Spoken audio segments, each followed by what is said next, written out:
But the question is, I mean, they are the government in power. If at the end of the day, you know, all other people are saying whatever it is they're saying in their corner, they will still have to give it to this government. They expect the government of the day to be able to implement some of the things that they have agreed. So can they really say, well, we do not really regard your party, we don't like your party, and as such, we will not engage with your party? I mean, aren't they going to be holding the short end of the stick? You see, no, the point is, APC is not an institution of state, but it has a right to organize anything it wants. This is a matter out of which what government wants to draw policy. Supposing the APC convened an all-party public hearing, I can live with that. Fellow political parties, where we're the ones in power, you're angry about that, but too bad we won. Now, what do you think about restructuring? But public hearing on restructuring for the Federal Republic of Nigeria by APC moving from state to state as an APC event. It's an APC event, so they will give us an APC position on restructuring. Then probably Labour Party will convene. ABGA will convene. Are we moving forward with that? The danger will be, what if they begin to move forward with what they have agreed? I mean, if you say this is the APC perspective, what if they say that this is what we gathered from Nigerians and this is what we are going to implement? What then happens? It gets implemented. That's what it's always been. I mean, you call a meeting and I refuse to attend, that will not alter the minutes. But I'm making the point that they could have had a better outing, done differently. Okay. Not that it doesn't make sense, no. Let's take your earlier submission about the fact that there are so many strains of what restructuring means to different people. From what you gather, what would you hear as the loudest of all that you have heard, you know, that restructuring means to the different peoples that have spoken so far? They call for equity, nothing more. They call for equity. So some think equity will come if you do a geographical realignment. Namely, cut it up, create the 6 geopolitical zones. A lot of people are working very hard towards this. And I think they're largely, with all due respect to them, very delusional. If I'm a state governor, there are 5 other state governors in my zone. We are 6. We are riding all these noisy cars, terrorizing neighborhoods. All the members of the state assembly are living big. And you want all of us to collapse into one government. Who will be the enemy number 1 for that brand of restructuring? But there's also a second perception of it in that regard. There are 6 zones, but the governors will remain. There'll be a regional coordinating center, like a sub-federal government at those levels. It won't work, or it shouldn't. Why do you think it won't work? No. First of all, you're actually, again, putting another layer of expenditure of government on top of the existing 6. And then what is it going to be doing? We can fashion out what it will do, but the question is whether it's advisable. So for some, that's restructuring. For others, it's about the revenue allocation formula. Look, what comes out of a place should come to us. And for others, is a balancing of the relationship. Normally, federations are created by the federating units. We are here, we decide, okay, let's have a common water supply. We, the federating units, determine what the center will do. We have a situation here in Nigeria where the center is created, the center creates the federating units.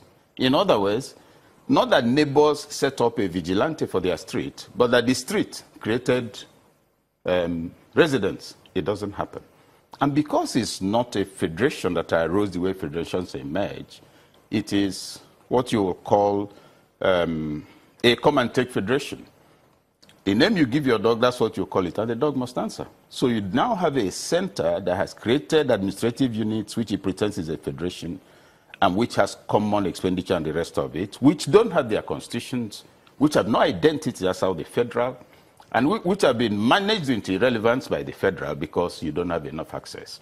So the state, what you have is an implosion of a fake federation now struggling because why am I protesting? I want to have a say. We are now struggling to become a federation. The administrative structures we've created over the years have become obstacles. That's why you find that the protests are from everywhere. North, south, west, south, east, north central, south, south, etc. But you also said this is an elitist conversation. Oh, yeah. The bulk of it is. You see, there's something you do. Babangida did it. If there's Expo and you still fail an exam, Expo is bad enough. For you to do Expo and fail is scandalous. Doubly so. Let's eliminate the original crime of the Expo. That his national debate about IMF loan, it sank to every place, and people felt involved. It can happen. They are elected representatives. There is a party in power. Oh boy, oh girl, go do this in your own area. They have, what do you call it, constituency officers. People will feel important. They will come and talk and drink Coca-Cola and go. We spoke with our representative. We told him this is what we want. You see, whether you like it or not. 60% of the tension will drop on account of that. Because it will, for 3 days they are going that, look, we've gone to decide how Nigeria will work going forward. It didn't happen. It's not about to happen. So when I speak of it being an elite conversation, I'm not saying the outcome is objectionable if it's good. I'm making the point that this would have presented a good opportunity for building national solidarity. Everybody speaking from his angle, and then you capture all of them, take the rushes, create strong, short documentaries on that, run it on national television, have occasions for it. Look, I had a German talking. What I find interesting in that proposal is that you talk about elected representatives. What are they doing? Holding that conversation with their constituents. Yes. So you do believe, because some people, many times when they talk about restructuring and all of this debate around restructuring, they always say that they don't believe that the National Assembly is capable of giving the kind of restructuring that this country needs. No, people are happy, are free to believe whatever they like.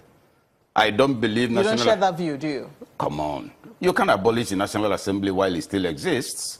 So even if you believe it's not going to work, give it some work to do. What they expect is the National Assembly will come out. Those who say that, most of them feel that, look, we shouldn't just ask National Assembly to do this for us. Many of the people there read to get in. That's a second-level debate. The point is, go meet with your constituents and come back. They elected you. Even if the outcome is, even if the process is flawed or a fraud, engage. The people in the localities will feel a certain involvement, a slight vibrancy of life, a feeling of relevance. That for these 2 days we came, the man sat with us, asked us, we said, okay, who should go? We said, no, let our town union president go. We said, no, the town union president is not a good speaker, but he can present it. Let Chief so-and-so or Dr. so-and-so or Mrs. so-and-so be the one to speak. You see, there you're compelling democratic consensus. That is how politics develop. You drive into your big cars and address them and give money to share. That is not what you do with your constituents. So that's why I kept, initially, you notice I harped on it probably for too long, that this is what the ongoing town hall conversation is a missed opportunity. I'm wondering how many more conversations we must have. Because when you look at, what happened also in the last dispensation, I think it was in the 7th Assembly, the last constitution amendment that was, a last attempt at constitution amendment that was done before this one, that was also the mandate that was given to members of the National Assembly. They had to go to their constituencies and have this debate and then bring forward whatever was decided from their constituencies and submit it to the National Assembly, and that was collated and then strained into what was now, considered the chief amendment. Sadly, that amendment did not sail through, and now we are already in the process of another constitutional amendment. How hopeful are you that this, this amendment is going to see anything, like the restructuring that people require? There must be continuous and ongoing conversations for as long as human beings are alive, because with each day new perspectives are come. And often we expect that it's the institutions of state. And I'll cite an example. On the 28th of this month, there's going to be what you call Initiative for Dialogue and Development. It's going to be chaired by General Gowon at Ladikwali Hall. It's not being organized by government. And it's involving all the major stakeholders. Ango Abdullahi is speaking. Nyangwodo was supposed to, so he's going to be there. All the other statesmen. What's the point of it? Initiative for Dialogue and Development decided to look for how to generate inclusive conversation across all divides and in a way that will be credible and believable.